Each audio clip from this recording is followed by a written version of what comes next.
美国小包裹关税政策调整，大幅下调税率，利好跨境电商平台与消费者。根据最新报道，美国白宫于本周一晚间发布了一项行政命令，对价值低于$800的进口小包裹关税政策进行了显著调整。此举是在当天与中国达成一项临时的对等关税削减贸易协定后实施的。核心变化在于，针对这些小额包裹，原先高达120%的关税税率被大幅下调至54%。尽管如此，政策仍保留了按件征收固定关税的选项，目前设定为每件$100，并计划从6月1日起将这一固定税额提高至$200。值得注意的是，本次关税下调是在特朗普政府早先取消了长期存在的小包裹关税豁免背景下进行的。当时，美国海关和边境保护局基于相关协议制定了对这些商品征税的规定，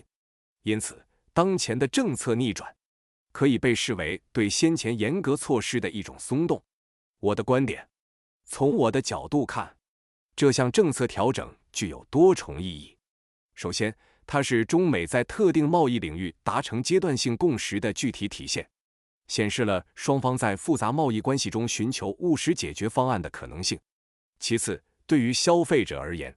这无疑是一个积极信号。关税成本的大幅下降，理论上会传导至商品最终价格，特别是那些大量依赖跨境直邮模式的商品。像 Shein 和 Temu 这类以提供高性价比商品为主的中国跨境零售平台，其美国客户有望因此感受到价格压力减轻，这可能进一步增强这些平台在美国市场的竞争力。然而，政策中保留并即将提升固定关税选项也值得关注。对于价值较低的小包裹，这个固定税额可能仍然构成不小的负担，尤其是当商品本身价格远低于$200时。这表明政策制定者在鼓励贸易便利化与保护国内利益之间进行权衡。总的来说，这次关税下调是美国贸易政策的一次重要微调，它既是贸易谈判的成果，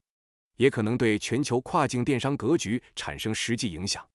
尤其是在降低中国廉价商品进入美国市场的成本方面。